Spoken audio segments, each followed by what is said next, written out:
FM.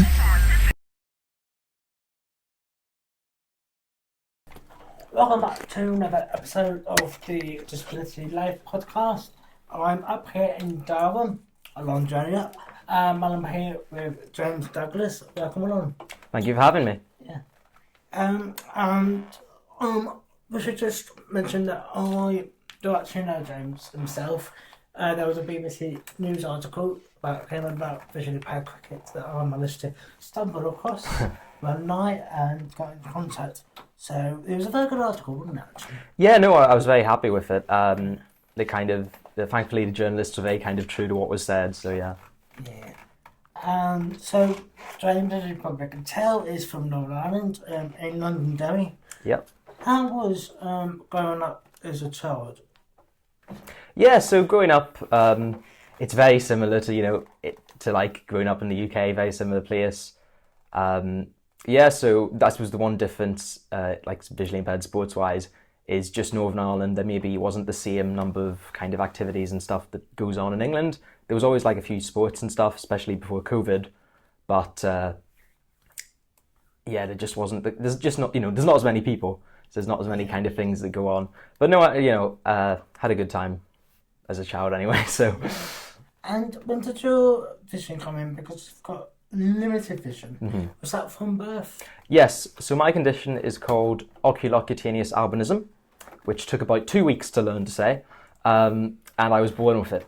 So it means I have a lack of a pigment called melanin. So that's why I'm quite pale. My hair's quite light, and my vision's a bit affected.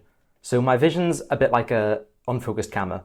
So I can see everything someone with 20/20 vision could see, but it's just the details that I can't see. If there's a road sign, I could tell you there's a sign, I maybe couldn't tell you what it says. And then there's a few other things like photophobia, so kind of bright light hurts my eyes, and a few things like that. But yeah. And then the struggle with depth perception, so of course that's the further details. Yes. But, yeah. Yes, that's something, and that's one of the things that really comes into play at sports. When there's a ball moving towards you or someone running towards you, there's a good chance of collision. Yeah, it's a bit of a struggle. Yeah. Yeah. With your vision, does your vision always stay the same? Or Yeah. has it slightly got worse over time? Well, my vision will be largely constant. It will depend on the day. So outside the window at the minute, it's overcast, but it's sunny. It is, unfortunately, yeah. Yeah, this is one of my worst days actually, because even though it's very grey clouds are very glary. The sun just shines off them. Yeah. So for me, depending on the light, that will affect my vision. But long term, it should stay stable. In fact, there's actually some evidence that people with albinism, their sight will vary less than people without albinism. Yeah, so there's some preliminary research and like people with albinism might be less likely to get cataracts. That's very preliminary stuff. I don't think there's conclusions on that yet. But no, so my eyesight is fairly constant. And it will stay like that. What's that, sorry? And it will stay like that. Yeah. Unless someone down the line says, yeah. Oh, you can have your full eyesight. There you go, take a pill. Yeah. Unless something like that happens, no. There's no surgery I can get to make it better, but it's probably not going to get much worse either. So. Yeah. And you're doing physics here at Durham University. Yeah, I'm on a 4-year physics course, 2 years in now. Just got my results back, so thankfully I'll be here next year as well. Fingers crossed. Yeah. And so what made you pick Durham? Was there nothing in Northern Ireland, or? Yeah, well, Northern Ireland, there was kind of one university that does physics. But personally, as I say, I love Northern Ireland. Greatest place in the world, of course. But it's sometimes a bit small, and I kind of wanted to get out there a bit and see somewhere else.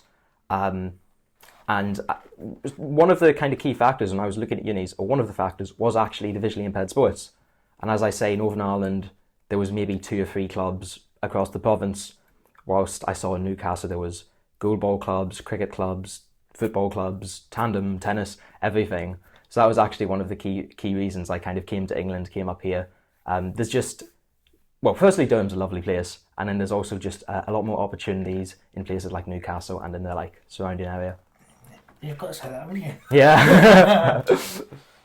So, was it your parents that got you into cricket then? Your mum and dad? Yeah, well, my mum is not a big cricket fan, to be honest. She takes an interest in it when I do, kind of thing. My dad has been, been cricket mad for a long time. His father played. There used to be village teams kind of throughout Northern Ireland. Every single tiny hole in the hedge had its own cricket team. So my grandfather played in, I think, his local village cricket teams. My dad, I think, played a bit in school. He grew up just watching it. I think he watched it when Ireland, were a semi-professional or completely amateur team. I think he saw India destroy them back in like 1980 when all the Irish boys were just amateurs. So he's always had the cricket on. He's always taken me to matches down in Dublin. I was actually at Ireland's first ever test match. I got to see Ireland's first ever test ball against Pakistan. So yeah, it was really him kind of having the stuff on that really made me fall in love with cricket. And then, yeah. It's been there ever since. Yeah. Yeah. Being an Irish cricket fan is sometimes a very painful experience, unfortunately. What do you mean sometimes? And all the time? Well, it's good when we beat England once every 10 years. Aside from that, it's a bit rough. We were unfortunately knocked out of the World Cup quite early this year. Yeah. And then I'm here as well. One of the kind of perks of the Durham team is if you play for Durham, visually impaired side, you get free tickets to the county games. So I'm actually up in. That's one of the catches. Yeah. Perks. Yeah, no, it's pretty good, and I think it's good because it helps integrate the visually impaired club into the kind of main club. So like, I've been to the Durham Cricket Club, Chesterley Street. I've been 3 or 4 times since my exams have ended, just watching the county games. So that's been great as well. Great to kind of stay. Even though I'm not in Ireland anymore, it's good to kind of have a new local cricket scene that I can keep up with. Your parents, they're not blind, your parents? No. They're not vision impaired? No. So everyone in my family is fully sighted, aside from myself. Lucky them. I know, I think the albinism gene, I just got a bit unlucky. Yeah. Well, it's not really that unlucky because it's good thing that you're still able to go around and... I've still been able to get involved in sports, and I've met so many brilliant people in the visually impaired community that obviously I wouldn't have met otherwise. So yeah. Was there any challenges or difficulties with the vision or in school days? Yeah. So thankfully, when I was growing up, I had a classroom assistant, a full-time classroom assistant, and she was really like exceptional and just kind of making sure everything was ready. But there was always challenges. So for me, every bit of material that I'm presented with, if it's an exam or a worksheet or a homework, has to be enlarged somehow. So growing up, that meant my classroom assistant had to photocopy it onto a massive page and then bring it back. Thankfully, as time has gone on, it's actually got a lot easier, and I've been able to get more independent as kind of technology has improved. So like at uni, I don't have a classroom assistant, but I have an iPad, and everything's online anyway. So I can kind of make a lot of those reasonable adjustments myself. Physics is actually quite a cited subject at times. When you're looking at things like graphs or things like practicals, and electronics can be a bit fiddly. So I've been getting some support for that, but there has been challenges, but so far we've been able to overcome them. Good. So far. So far, yeah. That's good. And how was PE growing up? Oh, PE was rough. PE was rough. So, I think this is something in England, PE tends to be a bit better here, I think, for visually impaired students. That's the vibe I've got. Unfortunately, there were no real... my school was great, but unfortunately, I think with budgetary things, there was no real adaptations that they made. When it came to football, there was no visually impaired ball that they brought out or anything like that. And unfortunately, I just kind of had to. I always ended up in goalkeeper because no one else wanted to do it. Yeah. Visually impaired goalkeeper. It makes about as much sense as you'd think it did. Yeah, I think I broke a few pairs of glasses getting trunched in the face. But PE was, my attitude was just I'll have fun here. Like if I'm playing football, I'll chase after the ball. I know I probably, I won't be able to tackle it once I get to it with the depth perception or whatever. But I'll just have the fun I have. When he did rounders and stuff, the other kids were like, okay, normal people sighted people get 3 lives. give GMs 5 lives. You know what I mean? Yeah. So, people made... A bit patronising. A bit patronising, Yeah. but people were trying to make an effort, you know what I Yeah. mean? So yeah, PE was a bit rough. Unfortunately, there was no equipment, but people were, as I say, my school friends generally tried to make sure I was still involved. Well, that's nice, though, isn't it? Yeah. Rather than being completely shut away. Yeah, no, I would just sit over there in a corner and read. Yeah, no, I was involved, but I was not. Yeah. I suppose not in the centre of it, if you know what I mean. So you must have let little goals in. Did you say anything? I saved some of the ones that hit my face. I don't think I knew much about it until it hit my face, but I think a lot of the times I started as goalkeeper, let about 5 in, and then they put me in defence, and I just kind of walked about. Yeah.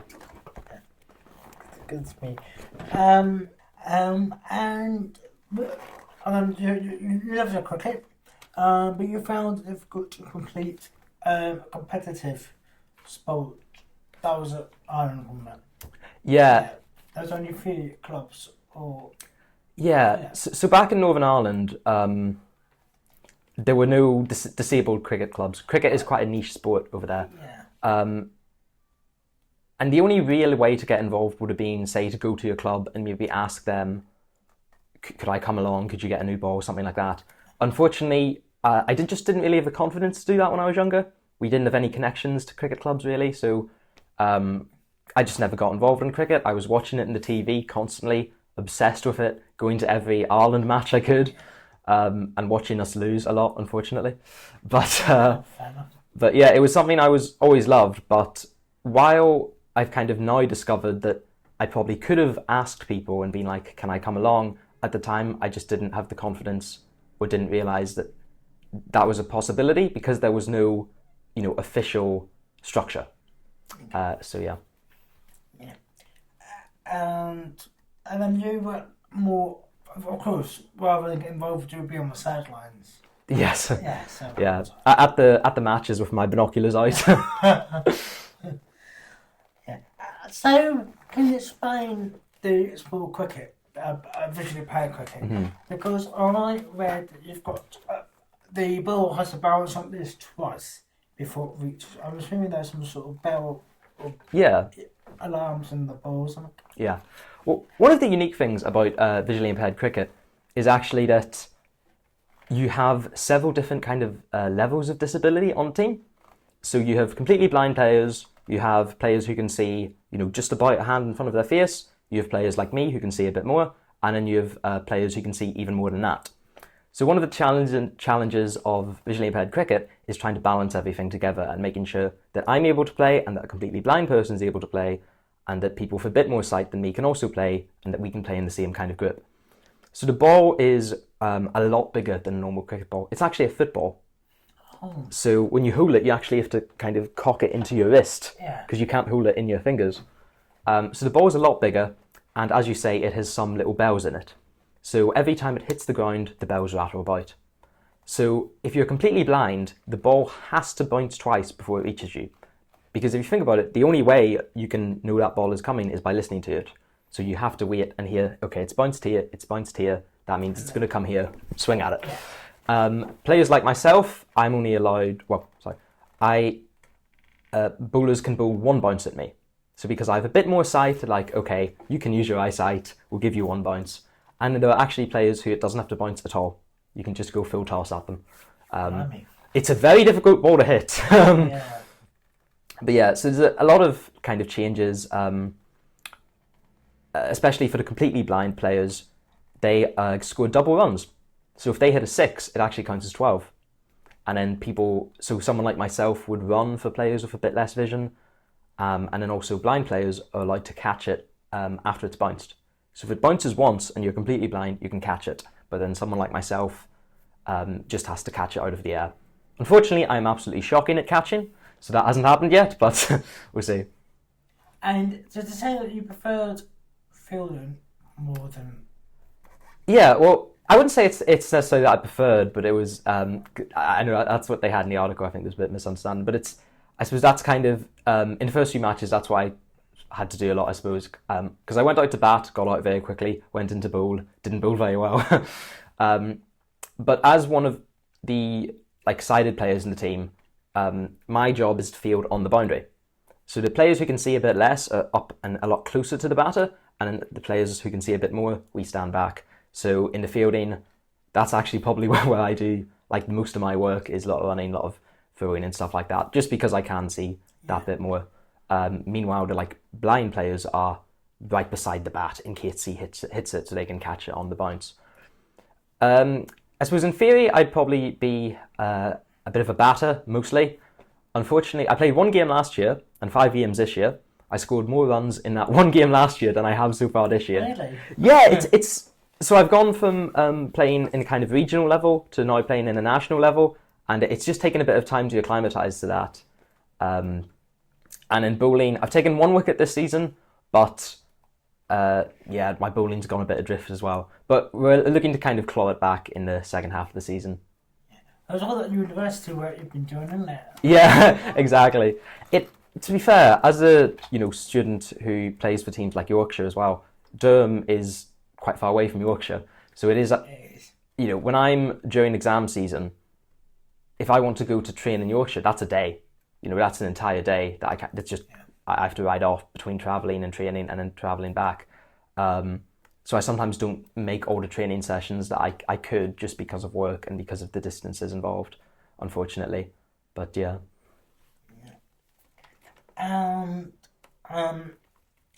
That's fine. And so, how did you? Because obviously you said you were less confident back in Northern Ireland to ask for cricket. Was it looking at universities that you looked into sport clubs? Yeah. How did you get? Or did someone tell you, "Oh, there's a sports club here"? Yeah. How did you get involved with the Durham County Cricket Club? Yeah. Well, when I was a lot younger in Northern Ireland, there used to be like goalball clubs.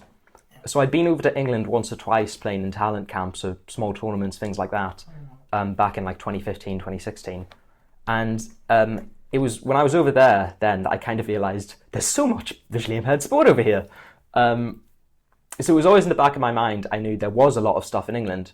So when I was looking up universities, I think it was actually the British Blind Sport website I used, because they have this really good like map finder. So I'd type in, when I'd shortlisted my 5, I'd type in the university and then I'd see what was around it and see what was in so many miles. It was really just online that allowed me to. Search. Yeah, yeah, pretty much. It was just like Durham visually impaired cricket, Durham visually impaired tennis or rowing or whatever, and seeing what got a result, and then just emailing the people involved, which I'm obviously very glad I did now. And in particular, while cricket, was there any other sports? You mentioned goalball before the recording started. Oh yes, yeah. Yeah. So back in Northern Ireland, before COVID, there was a lot more visually impaired sports going on. There was a Northwest Goalball Club. There was a tennis club in Belfast, which is now back up and running as well. So when I was younger, those are the kind of sports I grew up playing. Was a bit of goalball, a bit of visually impaired tennis, and then now, when I came to England, I kind of hoped to keep them all going.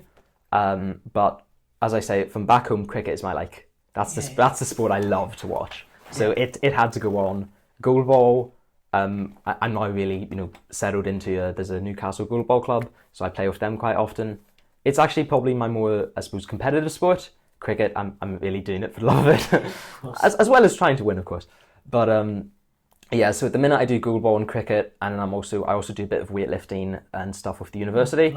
Not competitive with the university. No, I'm in the university team, but not competitively, if that makes sense. So I kind of train with them. There is a tennis club in Newcastle. I tried to get along to a few events. Everyone there was really lovely, but it's when you're a student and you're trying to balance so many plates, I'm also a chess player as well, so not quite a sport, but that does take a bit of time. So unfortunately, the tennis kind of had to fall through. So at the minute, it's mostly goalball, cricket, and then a bit of weightlifting as well. Interesting. Yeah, there's a lot going. Oh, and I've actually, I know there's more. One more thing. There's actually a bunch of staff started up in Hartlepool now. So one of my friends from goalball is involved with like the Hartlepool Vision Society or something like that.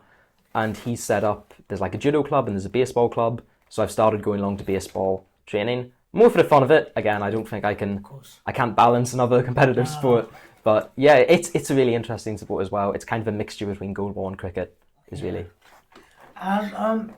There's a relatively new sport coming in the last few years, especially impaired rugby. Yes. It's something I've looked into as well, because there's a club in Dublin, back home in Ireland, and there's a club I think in Manchester. It does really seem to be taking off. I think they had a World Cup or something, or they had a Euro. Yeah. It looks really interesting. Yeah, because I filmed it. Oh right, yes. In the uni. Oh okay. So yeah, it's quite interesting. It does, and and being Irish, it's probably genetically it'd be the sport I'd be best at, wouldn't it? But yeah, it looks really interesting. I think that for the most part, I think disability sports are picking up. Yeah, they are. You see a lot more about them.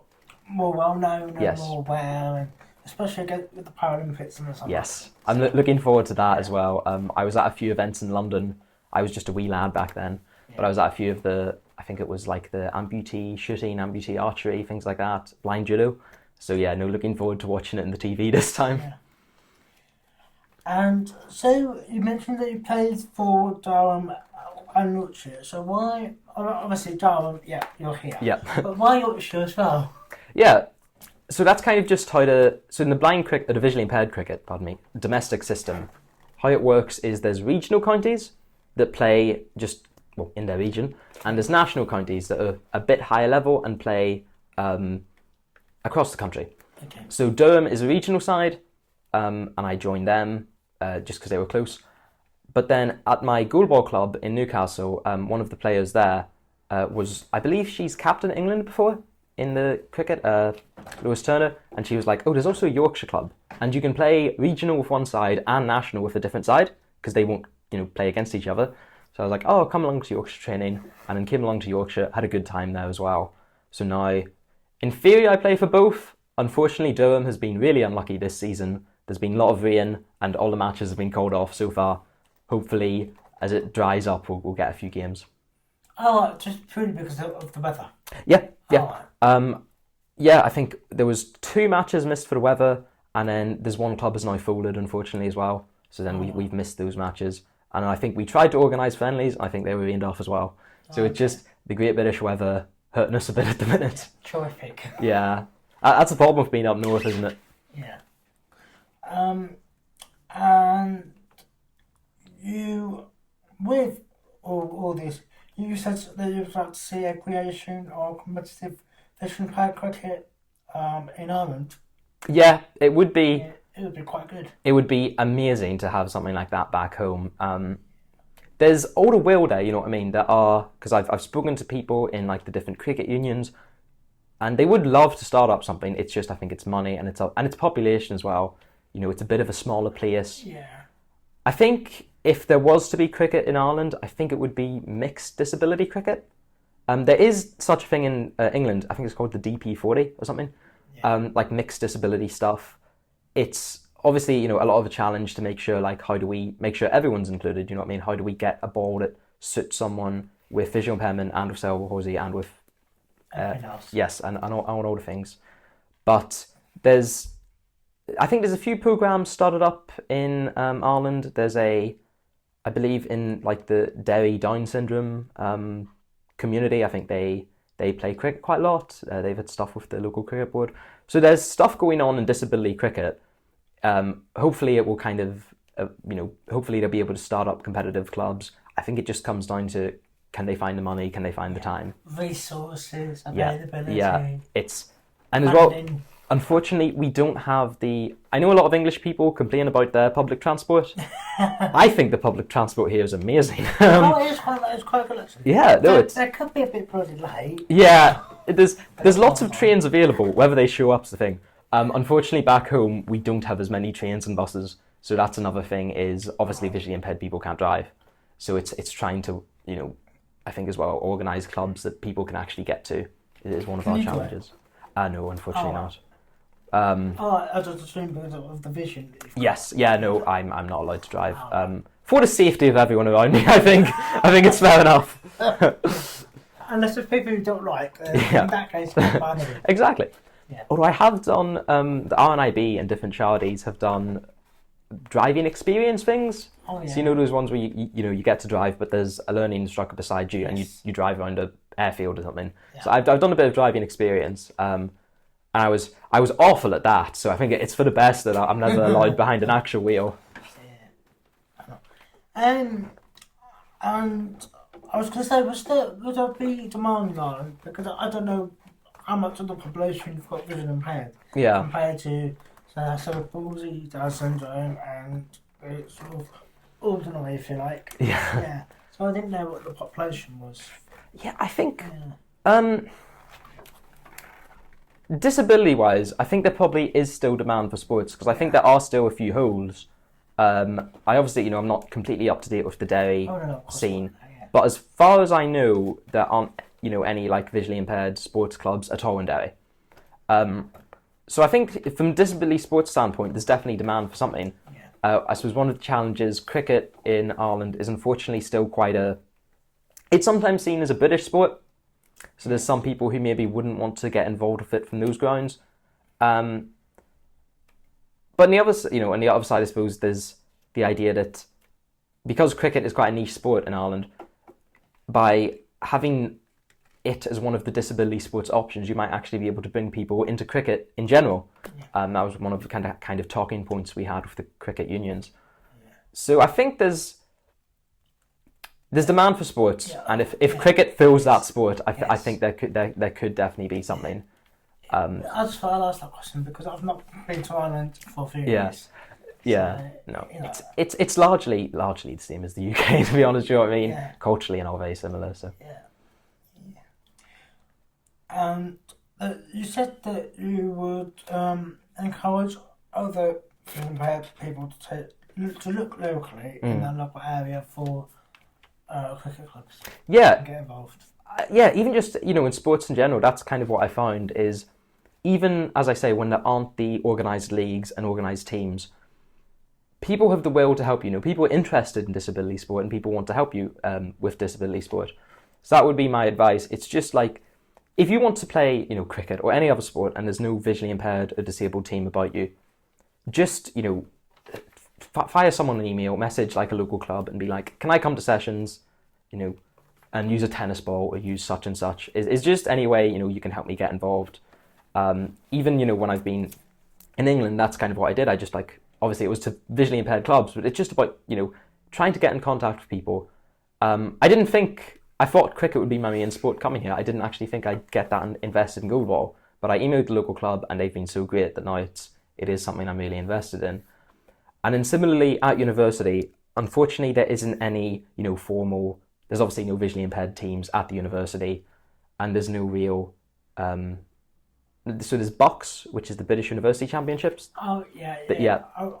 But it's never a sport on yeah, exactly. I was going to say, there's no visually impaired part of that, unfortunately. But we do have... It would... that would be lovely, wouldn't it? Wouldn't it? But even then, there are still, there's non-competitive sports teams at the university. Durham is split into different colleges. Each college has its own team. And I find that just by, going to the members of that and saying, look, I'm visually impaired. I can't play for you in tournaments, but can I come along to training and have a bit of fun? They've been great for that. So I've been to the college tennis club. They've let me use a different ball and they kind of just pair me up with someone. I've been to the badminton club because my friends go there. They bought a large yellow shuttlecock for me to train with. So, obviously I'm not winning any Olympic medals anytime soon. I don't actually think I've won a game in training, but it's good to just go along and have fun. And I wouldn't have had the confidence to do that, I think, last year, but just having the confidence to message someone and say, I know there isn't a formal structure, but is there anything you can do? Is there any way I can get involved? Yeah. And you mentioned that you wanted to talk about some sort of data from physics. Oh, yes. Sport or whatever it was. Yeah. So when you look at... I don't know if you've heard of Moneyball. A what? Moneyball. No. It was a film based on a baseball team in the early 2000s. And they weren't a very good baseball team. But they worked out that by using maths and stats analysis, they could actually, buy players cheaply and stuff like that. Okay. And that kind of led to a revolution in sports and kind of sports data analytics. So now every single professional sports team, whether that's like Liverpool Football Club or Durham County Cricket Club, has like a sports analyst. And that's something I don't think people have really done for visually impaired sports.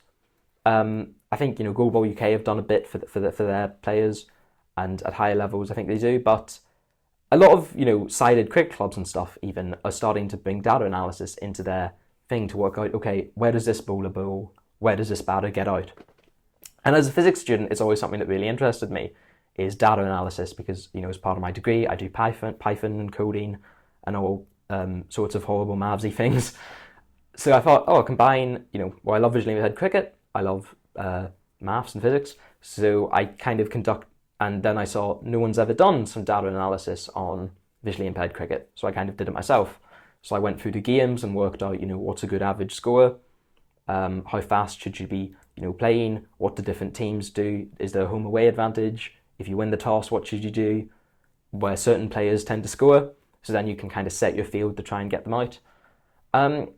So I think it's something that we'll start to see into like disability sports as, with the Paralympics and stuff becoming more and more competitive.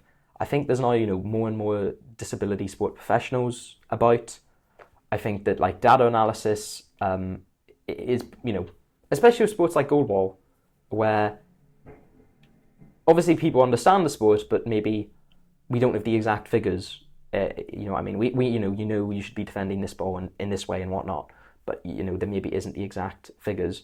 So that is something I'm kind of looking to do with my county cricket clubs and with the goalball club is, okay, how can we use technology? How can we use all this data that you generate when you're playing? Every time you throw a ball, that's like 5 or 6 data points. It's like, how can we use that to help us understand the game a bit better, help us maybe get a competitive edge? And yeah, for me, it's just something I enjoy. I'm currently doing some, just for my own enjoyment, I'm currently doing some like data analysis on the Irish team, like the Irish national cricket team, just trying to work out, okay, the bowlers tend to come from these unions and the batters from this one, and what can that tell us about cricket in Ireland? Stuff like that. I'm sure that's some people's so that's some people's definition of literal hell, is doing spreadsheets and cricket, but that's the kind of thing I enjoy. So yeah. Yeah, I just love the way you say data, because it's data. But obviously, you're like saying it's data. So it's like some American saying. Yeah, I hadn't even thought of that, yeah. Yeah. And so, and I suppose, especially now, there's more awareness of more background staff in their specific field. Like, as a setup coach, then you've got data analysis, then you've got a physio, and then you've got certain physio analysis for this injury and that injury. Yeah. There's loads of other more specialised areas that people are sort of saying, we need that, we need this, we need... Yeah, and if it exists for able-bodied sports, I don't see why it's not something that disability sports can't start to integrate. Yeah, I agree. Yeah. It'd be quite interesting to see what happens in the next few years. I think it will be, especially now where obviously a lot of disability sports clubs don't have the funds. That's a big problem, I think, compared to able-bodied sports clubs. But a lot of the apps these days, you can get apps on your phone that tracks cricket balls in a way that like national teams couldn't do 10 years ago. So a lot of the stuff is getting more accessible. There's like apps on your phone where you can calculate the speed of balls. You just set it up and it will calculate it for you. There's so much stuff now that's becoming free, and I think we will see that kind of trickle down. I think with disability sport as well, I think the fitness levels are starting to go up as well. People are understanding how do we best train, say, a blind athlete compared to a sighted athlete. So I think the fitness is really being pushed now as well. So yeah, I think there's going to be a lot of developments in a few years. I think things will start to like professionalize, even without that extra money. There's just now more tools you can use with less money. So yeah. What's happening there? I have absolutely no idea. Could just be a printer. No, that loud. I don't know. They must be like cleaning or something. Sorry about that. And was there anything else that you wanted to talk about all I think?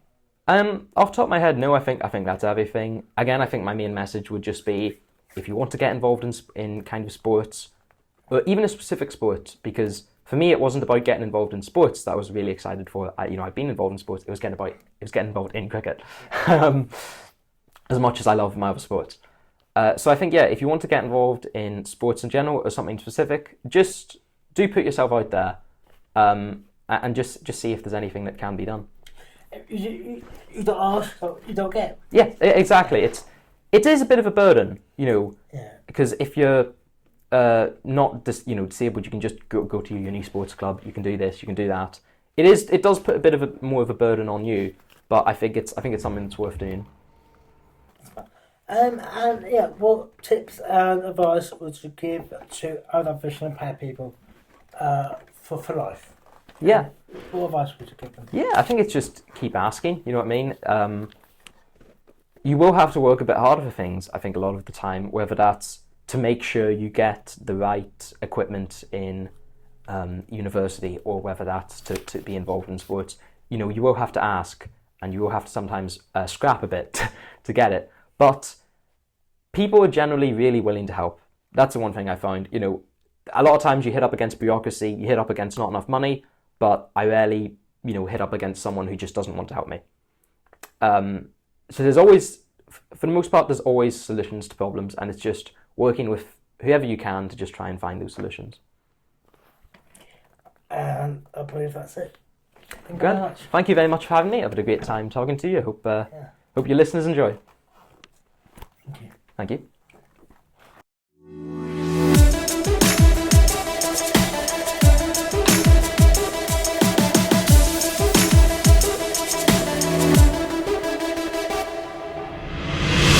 Voice. Let's go. Voice FM.